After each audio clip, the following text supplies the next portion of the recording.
les enfants de la patrie, avait le peuple. Une semaine s'était écoulée jusqu'à la récidive de la manifestation des Gilets jaunes du 24 novembre dernier. Il s'en est passé des choses, même le jour de la manif en question.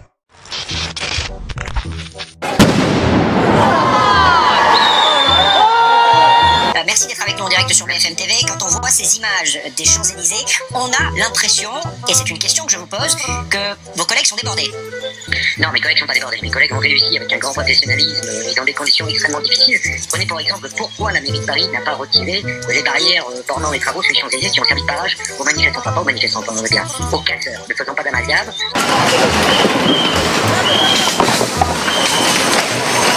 Et là, tout à coup, cette France-là, elle est rentrée par effraction dans les rédactions de télévision. Je dis par effraction, c'est avec beaucoup de bienveillance de ma part, mais elle a forcé tout le monde en fait à s'intéresser à elle. Et effectivement, c'est cette France-là, c'est la France dont parle Christophe Guilluy quand même depuis longtemps. Cette France il le dit depuis longtemps. Il a dit la colère monte parce que non seulement elle est humiliée, elle est méprisée. Et quand on parle à ces gens-là, ils nous disent le monde médiatique d'un côté et le monde politique ne nous ressemble plus. Attention!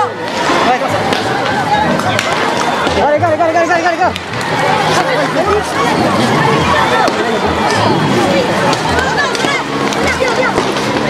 Pourquoi vous êtes là, vous personnellement? C'est pour votre retraite, c'est ça? Non seulement c'est pour ma retraite et pour l'avenir de mes enfants et mes petits-enfants. Expliquez-nous pour votre retraite, vous touchez combien? Pour ma retraite, comme je l'ai dit tout à l'heure, augmentation 43 centimes par mois d'augmentation sur la retraite, c'est quand même inadmissible.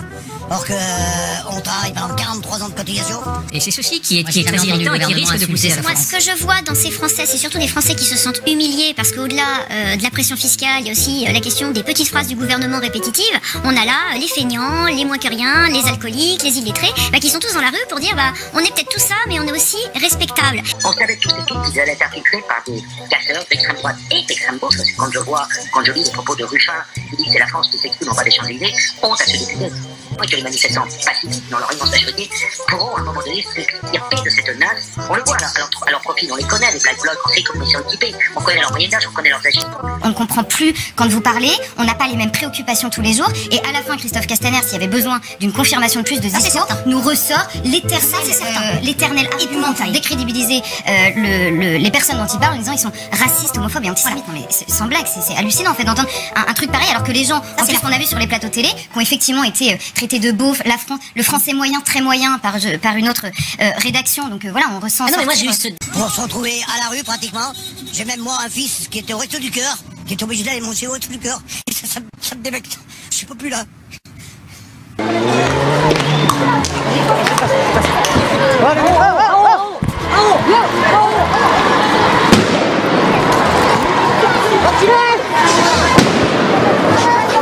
Alors, je le dis surtout pour la mairie de Paris, qui n'a pas retiré. On savait inévitablement, et des informations issues du renseignement de la préfecture de police, on savait inévitablement que nous allions avoir des casseurs. On avait déjà eu notamment à Quimper la semaine dernière des Black Blocs qui venaient là pour faire des flics. On l'a senti hier soir avec des individus notamment à Angers, qui s'est reproché sur un parking d'hypermarché avec une grenade à la main et qui prétendait vouloir être reçu en tant que gilet jaune par Emmanuel Macron. Qu'est-ce que vous faites là, vous? Qu'est-ce que ça vous intéresse, tout ça? Ah, vous voulez vous battre contre les keufs? Allez, viens, on va se battre contre les keufs. Vas-y, venez, voilà. À quel âge? 14 ans et demi. 14 ans et demi, tu veux te battre contre les keufs? Et pour l'instant, ils ne sont toujours pas écoutés, donc ils ont toujours le sentiment de ne pas être respectables. Et en fait, ce qui nous révolte, c'est quand je voyais à la télé qui nous dit je répondrai en temps voulu. Mais il a cru quoi, le garçon? Qu'on était autant des seigneurs, qu'on était autant des rois?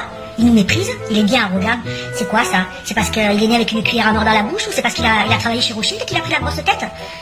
Moi je vous écoutais tout à l'heure, vraiment vous n'incitez pas à manifester, vous, c'est le moins qu'on puisse dire, hein.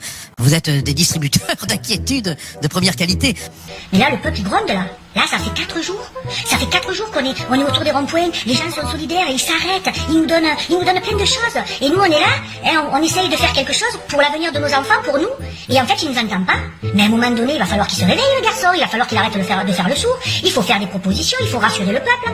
Alors Gilbert Collin, effectivement, nous n'incitons pas à manifester parce que ce n'est pas notre travail, mais concrètement... Non mais c'est pas votre travail non plus. Non mais ce n'est pas votre travail non plus de décourager les gens d'aller manifester. Allons, moi je vous ai jamais entendu tenir de tels propos lors des autres manifestations. Bon, mais les gens, vous savez, si vous croyez que les gilets jaunes ou ceux qui n'ont pas de gilet ne s'en rendent pas compte, vous vous trompez. Je sais pas, moi les gens ils parlent de monter à Paris le 24, il attend quoi? Il attend ça, il attend une guerre civile, il attend une guérilla. Il nous a pris pour quoi? Pour des animaux de cirque. Il croit qu'en nous lançant 4 cacahuètes, hein, avec l'histoire des 4 000 € de prime là, de je ne sais quoi, ça va calmer le peuple. Mais c'est plus profond que ça. On vous écoute on peut compter effectivement pour le Rassemblement national pour souffler sur les braises, ce qui est important. Ah non, mais dites donc, mais de quel droit vous permettez? Non, mais moi je ne discute pas avec un homme qui fait de la politique. Restez à votre place, monsieur. Vous n'êtes pas un militant? Vous n'êtes pas un militant? Non, vous n'êtes pas à votre place. Vous êtes un propagandiste. Vous n'êtes pas à votre place, monsieur. Je suis désolé, quand vous dites que le Rassemblement national souffle sur les braises, vous comportez un homme malhonnête. Et puis malheureusement la situation se tend, cela ne vient pas des manifestants qui sont toujours plutôt bon enfants et des forces de l'ordre. Les policiers les ont menacés de relever leur plaque d'immatriculation pour leur mettre des amendes. Et puis derrière moi, les CRS sont arrivés avec leurs matraques et leurs boucliers. Ils se sont mis en ligne et menacent maintenant de charger les gilets jaunes. Direct. Au revoir à ce soir. On reviendra bien sûr sur ces informations. Sur Paris, on voit une évolution. À l'appel de Marine Le Pen, qui avait invité les manifestants à venir sur les Champs-Élysées, effectivement, près de 5000 personnes sont mobilisées. Mais ce que l'on constate, c'est qu'aujourd'hui, l'ultra-droite s'est mobilisée, est en train de vouloir dresser des barricades sur les Champs-Élysées. Il est un militant politique et il se comporte comme tel, car ces accusations sont indignes. J'ai posé la question vendredi de la raison pour laquelle le gouvernement n'acceptait pas que cette manifestation ait lieu, n'autorisait pas cette manifestation à avoir lieu sur les Champs-Élysées. Nos forces de sécurité avaient parfaitement anticipé cette situation. Et donc, petit à petit, l'ensemble des obstacles qui sont mis sur les Champs-Élysées sont neutralisés. Les forces de l'ordre avancent avec des moyens d'intervention qui permettent d'éviter tout blessé. Les lanceurs d'eau, vous avez pu le voir, l'usage de bombes lacrymogènes qui permettent justement de repousser les assaillants, repousser les séditieux. Garçon, c'est plus profond. C'est pas que les taxes de l'essence, du gasoil, c'est tout. Les gens, ils n'arrivent plus à terminer leur fin de mois, ils en peuvent plus, ils étouffent. Et puis nous, on veut aller plus loin. Vous n'avez pas compris, il n'y a personne qui a voté pour vous. Parce que ce que je constate depuis ce matin, à travers cette mobilisation de l'ultra-droite, c'est qu'au fond, les séditieux ont répondu à l'appel, notamment de Marine Le Pen, et veulent s'en prendre aux institutions, comme ils veulent s'en prendre aux parlementaires de la majorité. Vous avez pu évoquer, faire état d'un certain nombre d'attaques directes, personnelles, sur celles et ceux qui représentent aussi la République. Aujourd'hui, par une forme de manipulation politicienne qui n'échappera à personne, il souhaite me faire porter la responsabilité de quelques casseurs qu'il a laissé lui-même venir sur les Champs-Élysées. J'en appelle à nouveau à la responsabilité. Le droit de manifester est un droit fondamental, nous nous engageons à en garantir la sécurité. Mais nous ne sommes pas en mesure de protéger celles et ceux qui seraient emportés par les actes de violence de ceux qui sont présents, physiquement. Bravo madame, bravo madame.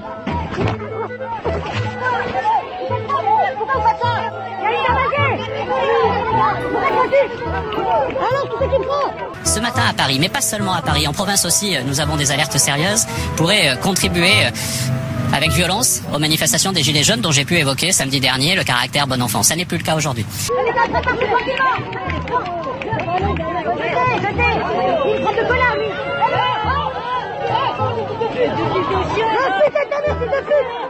Car enfin, si véritablement cette manifestation ne devait pas se dérouler sur les Champs-Élysées, il ne fallait pas que M. Castaner laisse arriver des milliers de personnes sur les Champs-Élysées pour après les en déloger, ce qui évidemment créerait des tensions. Donc il est tout à fait responsable, il est dans la stratégie de la tension qui est utilisée par le gouvernement depuis une semaine.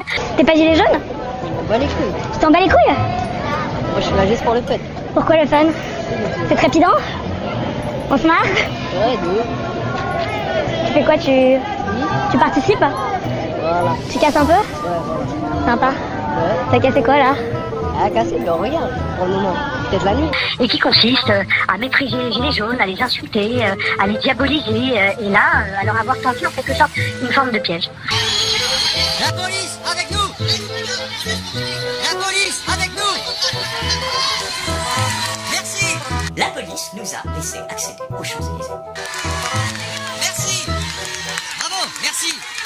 Ils se sont mis sur le côté. Merci.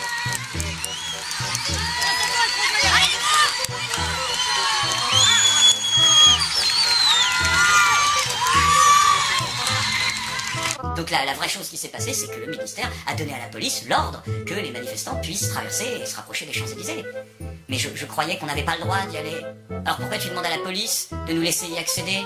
Et je demande à celles et ceux qui veulent manifester de se préserver, de se retirer de ces actes de violence, et j'appelle les responsables politiques de ce pays à les dénoncer plutôt qu'à les alimenter. Alors, que M. Castaner fasse arrêter les responsables des violences, ça me paraît être une évidence, mais qu'il arrête de faire une utilisation minable et politicienne de ces faits pour tenter de réhabiliter un gouvernement qui aujourd'hui est contesté et à juste titre par l'immense majorité des Français.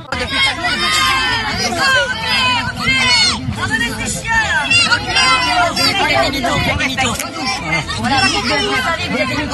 avez raison. Allez BFM, hop hop hop, menteur. Allez BFM. personne, il y a eu beaucoup d'abstention. Et le peu de gens qui ont voté pour vous, ce qui s'est passé, c'est qu'en fait ils le regrettent, ils sont dans la rue tous. On manifeste, on n'en veut plus de vous. J'aimerais que cette vidéo elle arrive sur votre bureau ou sur votre téléphone. Est-ce que vous entendez à un moment donné? Sinon il va falloir aller voir l'ORL, se faire déboucher les oreilles. Salut Santé, comment dire le média? Cassez-vous, cassez-vous! Fake news! Bande de fake que vous êtes! C'est vous les gars! C'est vous les fakes! Vous pourrissez le pays, bande de pourriture! Vous êtes avec Macron! La bombe au peuple là! Allez, c'est bon, enculé!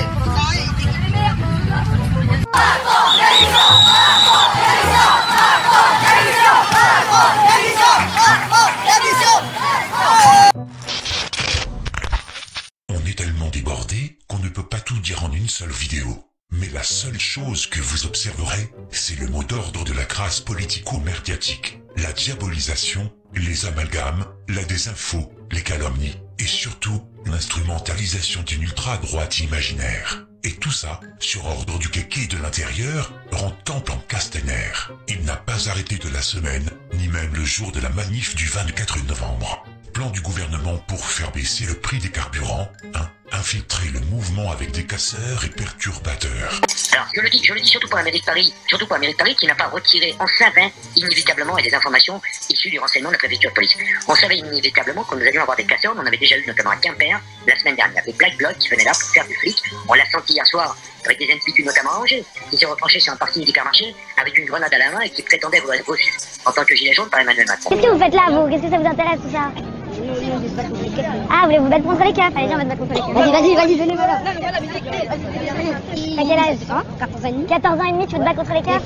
2. Hurler que les gilets jaunes sont tous des violents, du genre, regardez ces dizaines de casseurs en boucle et écoutez nos médias et nos experts blablabla. 3. Envoyer ces mêmes médias discuter avec les gilets jaunes et se faire têche comme des grosses merdes.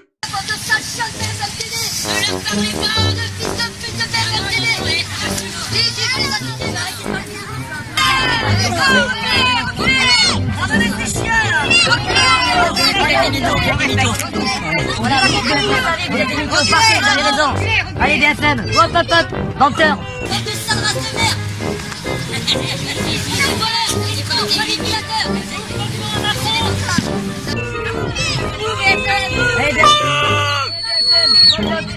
Salut Santé, comment dire le média? Cassez-vous, cassez-vous! Écoutez bien, bande de salopards! Écoutez bien, bande de salopards que vous êtes! Fake news! Bande de fake que vous êtes! C'est vous les gars! C'est vous les fakes! Vous pourrissez le pays, bande de pourriture! Vous êtes avec Macron! La bombe au peuple là!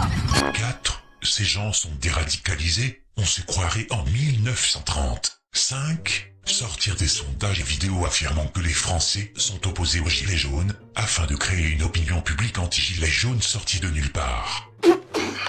Ne riez pas, ça a marché avec la mise en place du régime Macron. Les médias sont capables de tout. Je ne reviendrai pas sur certains points d'actualité de cette semaine précédente, car l'abominable Tapibian a pratiquement tout dit dans sa vidéo, dont je vous conseille. Autant se concentrer sur les dernières fraîches. Pour commencer, l'exploit de notre homme politique préféré, le brave Jean Lassalle. Ce grand gaillard de parlementaire avait provoqué une suspension de séance en portant mercredi dernier un gilet jaune dans l'hémicycle. Car lui, au moins, il représente ce qu'il est lui-même, le peuple. Monsieur Lassalle, veuillez immédiatement retirer ce gilet. Parfait, monsieur Lassalle, ce rappel au règlement sera évidemment inscrit au procès verbal et vous en subirez les conséquences. Retirez s'il vous plaît ce gilet. Monsieur Lassalle. Monsieur Lassalle, s'il vous plaît, allez manifester hors de cet hémicycle. La séance est suspendue. Comme vous avez pu le constater, le mec est resté figé, stoïque, strict, et personne ne le touche. À croire qu'on pouvait l'imaginer en train de grogner si on l'approchait de trop près pour lui faire enlever son gilet. Et la réaction de l'autre fumier de Castaner avait finalement dans la foulée poussé des députés à quitter la séance. Résultat, 1500 € d'amende pour avoir pissé aucune racaille dans ma marche. C'est pas cher payé, et ça vaut le coup de recommencer. Bravo à Jean-Jean, qui fait partie des rares députés à se souvenir qu'il est un élu du peuple, et qu'à ce titre il le représente. Quel meilleur exemple que de le faire en arborant un gilet jaune à l'Assemblée nationale? Pourtant, à gauche, il a défoncé le crâne d'un collègue à coups de casque.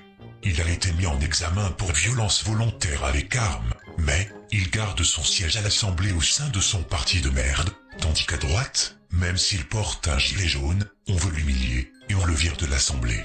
Je dis ça, je dis rien. Mais on sait très bien qu'il aime le jaune sous toutes les formes, si vous voyez ce que je veux dire. Nous avons ensuite le compte de la semaine. 2 conneries en 7 jours. L'agresseur sexuel et ministre du ping-pong Darmanin vient oser ramener sa fraise en voulant se taper un resto à 200 € sans le vin compris, afin de montrer qu'il comprend les gilets jaunes.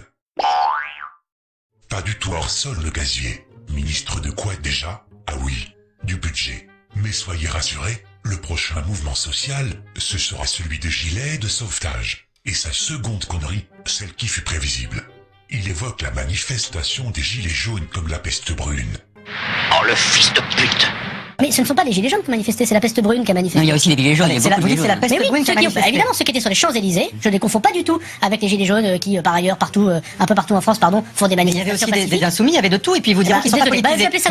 Vous dites qu'ils sont tous politisés, vous politisés aux appelez ça, extrêmes. Monsieur Sportos, dans quel pays vivons-nous? Vous appelez ça comment, des gens qui retirent des pavés sur les Champs-Élysées, qui les balancent sur des gendarmes, sur des policiers, qui frappent des journalistes? Vous appelez ça comment? Vous appelez ça des gentilshommes qu'il faut respecter? Non? C'est la peste brune qui a manifesté. C'est la peste brune qui a manifesté.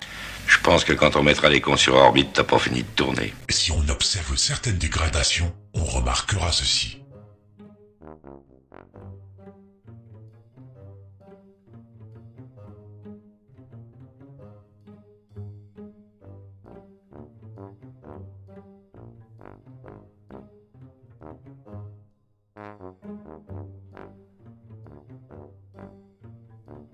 Et dire que ce chien rampant de Darmanin a été élu par les gilets jaunes de Tourcoing, et comme on garde tout et on n'oublie rien, la Gestapo de la LGBT appréciera. Quand on parle d'extrême droite à la con, vous avez encore le cruel et sanguinaire Hervé Ryssen, qui a réussi à ouvrir le score pour l'équipe des gilets jaunes face à celle de la police. Pénétration dans la surface de réparation, profitant de l'inattention de l'adversaire, il marque dans le petit filet opposé, après quelques heures du début de la rencontre. Que d'émotion. Dans la série Les Juifs qui osent tout, on retrouve cette raclure dont il est inutile de présenter. Odieux, suffisant, affabulateur, imbu de lui-même, faisant son juif qui pisse à l'arrêt d'égoïme, même notre zygotéraptor national n'a pas pu résister à lui glisser un petit molar sur sa gueule. Et quand on parle de juif imbu de lui-même, vous avez l'autre camé qui vient gerber sa bile, dès qu'il voit Dieu donner quelque part. Sincèrement, ferme ton claque-merde, va immigrer sur une banquise pour aller sauver des bébés phoques, et ça nous fera des vacances. Mais il y a aussi l'épisode de l'indignation pour instrumentaliser et diaboliser le gilet jaune et gaulois de souche comme un vulgaire raciste. Des douaniers qui reprochent aux gilets jaunes d'avoir appelé les gendarmes, au lieu d'une association pro-migrants, ou plutôt que les douaniers ne sont pas capables de faire leur boulot correctement, déjà, si ce n'était que ça. Mais là, de mieux en mieux, voilà que la CGT déboule.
Ces gens-là vivent aussi dans un autre monde et ne veulent pas admettre que la majorité des migrants sont des voyous, des criminels ou des violeurs, et on le sait depuis belle lurette grâce aux faits divers récents.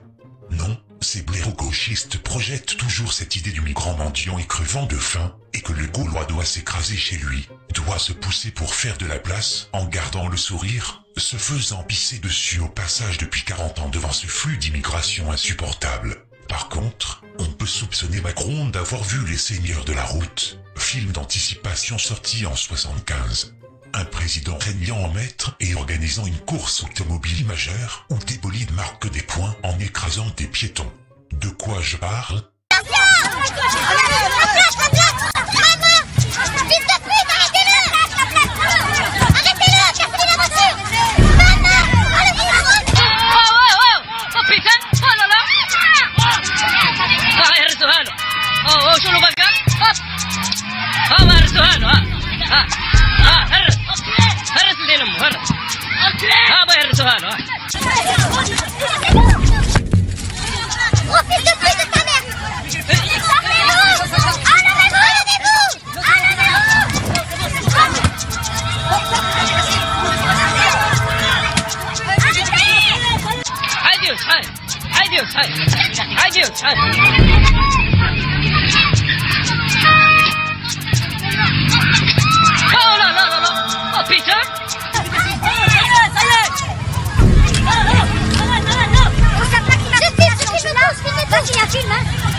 Oh putain!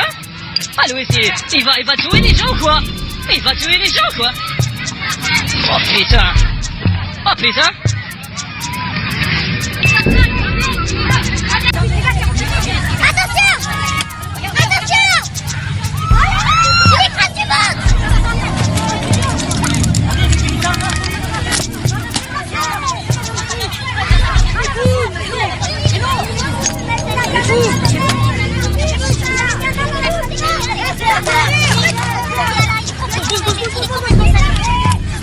On est la plaque! C'est la partie, putain de merde! Non, faut les démonter!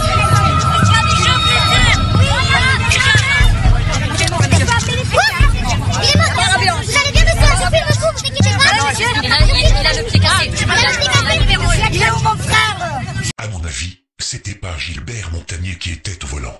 Voilà plus de 10 jours que les gilets jaunes, soutenus par 77% de la population, sont qualifiés de poujadistes, de fachos, de racistes, de nazis, de beaufs, de bons à rien, de ploucs, etc. Le résultat, des gens tentent désormais de les écraser.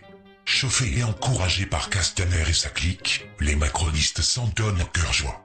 Les médias, s'ils en parlent, nous diront qu'il a paniqué le pauvre. Sur Bouffe Merde TV, pendant ce temps-là, on nous dit que le peuple de Paris n'est pas solidaire des gilets jaunes. Ben voyons. Genre, le pari à trottinette et en Uber de 2018 à 12 000 € le mètre carré est encore celui de Gavroche et de la commune. Médias et gouvernement accusent l'ultra-droite des heurts en marge des manifs de gilets jaunes. Quelqu'un peut-il me dire ce qu'est cette ultra-droite et à quoi on reconnaît ses représentants? N'est-ce pas une invention pour masquer Black Bloc, Nuit debout et l'autre caisseur gauchiste? Il les reconnaît comment les ultra-droites? Ah bah ne vous inquiétez pas, la grande chaîne d'Info TF1 va vous le montrer. Mais qui sont ces casseurs? Il s'agirait de 200 personnes, souvent cagoulées, vêtues de noir et très mobiles. Plusieurs signes ont permis aux autorités de reconnaître des membres de l'extrême droite, comme certains drapeaux et slogans. Ni vu ni connu, je t'embrouille, maintenant c'est officiel, la croix de Lorraine du général de Gaulle est devenue un signe d'extrême droite. Autre fake news qui a bien circulé pour mieux en rajouter, une jolie récupération visuelle est reliée par ces petits salopards en marche, une serait-ce que de la névrose, que cela ne nous étonnerait pas trop. La team Macron a encore une fois frappé en propageant un supposé salut nazi en direct de Bouffe Merde TV. Plusieurs comptes Twitter, comme la team Macron d'ailleurs, avaient partagé un extrait du live de Bouffe Merde TV pour dénoncer ce qu'ils pensent être un salut nazi. Ah non, c'est pas vrai. Ah non, il n'aurait pas osé. Ce manifestant qui samedi fait en direct un signe de la main devant une caméra, aussitôt interprété par ce compte Team Macron comme un salut nazi. Petite précision, ces saletés avaient osé minutieusement et gentiment couper le son de la vidéo pour tenter d'orienter l'imbécile à regarder là où il faut et semer la confusion. Nous avons retrouvé la vidéo originale avec le son cette fois. Arrête, Macron! À noter que l'extrait, à l'instar de l'officine juive de la Licra, qui vient hurler au loup comme d'habitude, avant de faire profil bas, tout en ayant sans oublier que la loi n'interdit même pas le salut nazi, par le biais en parallèle du salut romain. Bref, il avait aussi été partagé par Naïma Mouchou, qui n'est autre que le rapporteur de la loi contre la manipulation de l'information. Une députée de la majorité, Naïma Mouchou, partage elle aussi sur Twitter cette image et dénonce ceux qui piétinent ainsi la République. Quelle conne! C'est à hurler de rire. Évidemment, la publication a ensuite été supprimée. Et pour quelle raison?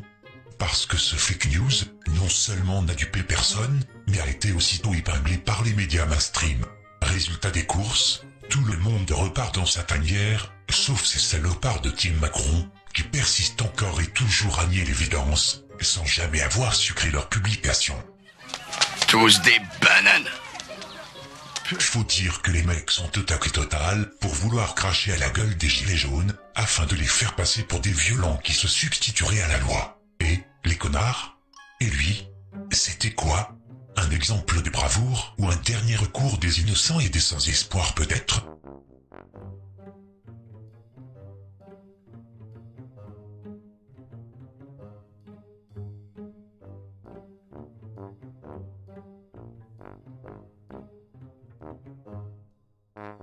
Pas la peine d'épiloguer sur ce degré de culot de ces sous-individus qui polluent notre société et qu'on n'oubliera pas à la libération. Et pour finir cet épisode avant la suite, vous n'avez pas forcément eu que de la désinfo, mais aussi de la fatigue caractérisée. Ou alors, c'est qui le stagiaire chez Bouffe Merde TV? Encore un transfuge de chez Gorafi, je suppose. Tout va bien dans le meilleur des mondes, il y a encore du boulot avant la suite. D'autres déclarations suivront. À très bientôt.